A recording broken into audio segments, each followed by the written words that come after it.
Dewi, anak dari almarhum Bapak Haji Burhanuddin, yang kebetulan pernah memiliki satu buah rumah yang ada di Jalan Raya Cirende nomor 1. Persisnya itu pas di dekat jembatan yang mau ke arah PDK. Di situ ada satu bangunan yang terdiri dari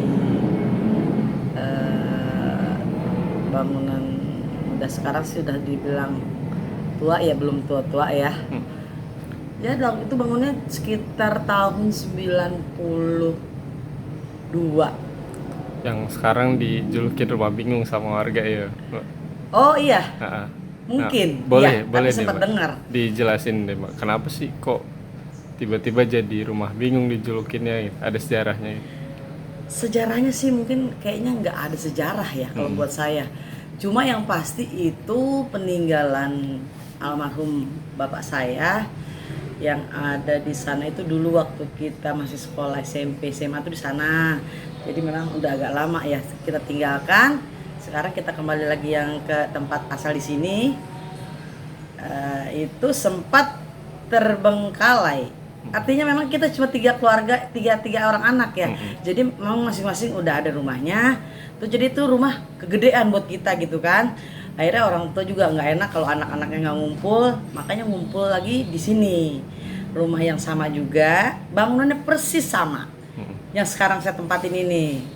Terus kalau dibilang rumah itu rumah bingung atau rumah sempat dibilang rumah pesugihan atau apa itu kayaknya nggak deh. Karena yang saya pasti tahu banget, saya di sana lama dengan keluarga itu nggak ada apa-apa. Terus juga kejadian-kejadian apapun kayaknya yang aneh-aneh itu belum pernah terjadi. Nah, kalau setahu Mbak, dijulukin rumah bingung tuh kenapa? Katanya kan sering dirobah-robah tuh bentuknya gitu. Oh iya, jadi gini, hobinya ayah saya itu hobinya itu emang kayaknya nggak sama orang-orang ya. Jadi di rumah sendiri pun di sini, sekarang kalau dia pengen buat ini begini, ya udah dia langsung buat begini gitu kan. Kalau di sana juga sama, jadi emang itu mah udah kebiasaan orang tua aja yang bongkar pasang gitu. Jadi kayaknya ya kalau dibilang apa namanya? Bukan bingung, jadi bukan bingung gitu lagi. Jadi kayaknya apa ya? Emang bokap sukanya suka renovasi apa aja gitu loh. Jadi pengennya gini, pengennya gitu gitu. Kayak di sini juga sama, persis banget ini bangunannya sama yang di sana. Persis sama sekali.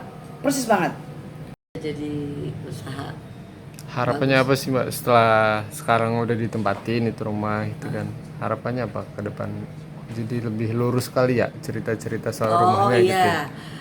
Pastinya ini keterangan yang benar-benar asli dari saya. Bukannya juga saya menambah atau mengurangi. Jadi yang terjadi itu dia bilang ada begini, ada begitu, itu bohong semuanya. Saya yang menempati udah hampir lebih daripada berapa puluh tahun di sana, itu tidak pernah terjadi apa-apa, tidak pernah mengalami apa-apa, baik-baik saja. Cuma yang apa namanya mau jadi cerita tuh dibentuk aja rumahnya beda-beda gitu kan. Jadi dibilang itu rumah bingung, rumah ini. Pokoknya nggak ada lah cerita-cerita begitu tuh, saya nggak setuju. Bang, tanggapannya Bang soal mitos-mitos yang berkembang di masyarakat soal rumah bingung Bang, itu tanggapan Abang gimana Bang? Perihal rumah bingung. Kalau perihal rumah bingung itu kan sudah beredar ya, setahu saya cukup lama. Kalau saya secara pribadi menanggapi tentang hal itu adalah sesuatu yang biasanya juga jadi bingung. Jadi bukannya rumah doang, anak sendiri juga jadi bingung. Keluarga jadi bingung. Bingung. Kenapa jadi Seperti sebut apa? aja? Dikata bingungnya nggak jelas gitu loh. Saya di situ menghabiskan pada saat sekolah cukup lama tinggal di situ, kemudian sempet juga tinggal di rumah yang lain juga, karena juga almarhum ada beberapa rumah yang dia miliki. Kemudian tidak ada sesuatu yang aneh-aneh dalam sesuatu pandangan secara mitos.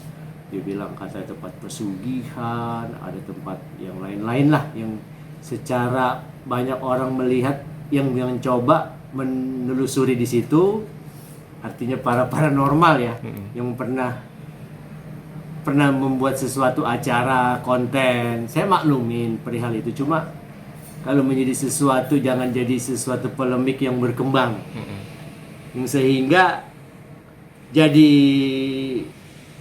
sesuatu tidak ada akhir. Dalam hal ini saya sebagai anak daripada almarhum kebetulan sudah nggak ada.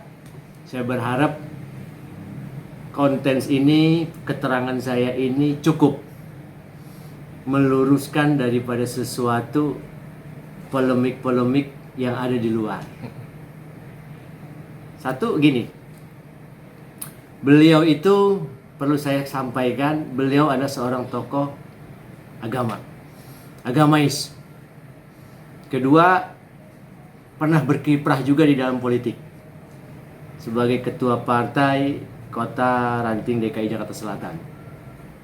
Pernah sesuatu ada jadi pemimpin, dia boleh dibilang ketua partai tingkat Jakarta Selatan. Partai zamannya waktu Pak Rias Rasyid dulu.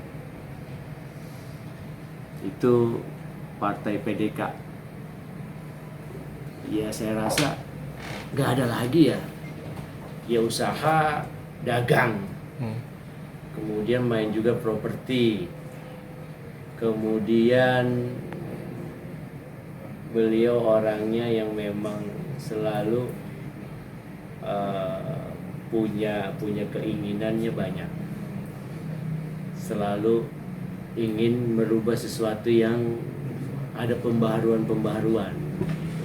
Kalau rumah bingung itu bongkar pasang, ya memang almarhum cuma melihatnya seperti ini enak kali gitu, cuma pandangannya gimana, besok ganti lagi, besok kemudian dibongkar pasang ganti lagi. Itu memang udah kebiasaannya, Mas. Saya sebagai anaknya juga ya pernah juga beli mobil baru, bosen, bingung, lihat lagi mobil Bandung ada, udah jual, beli lagi yang baru.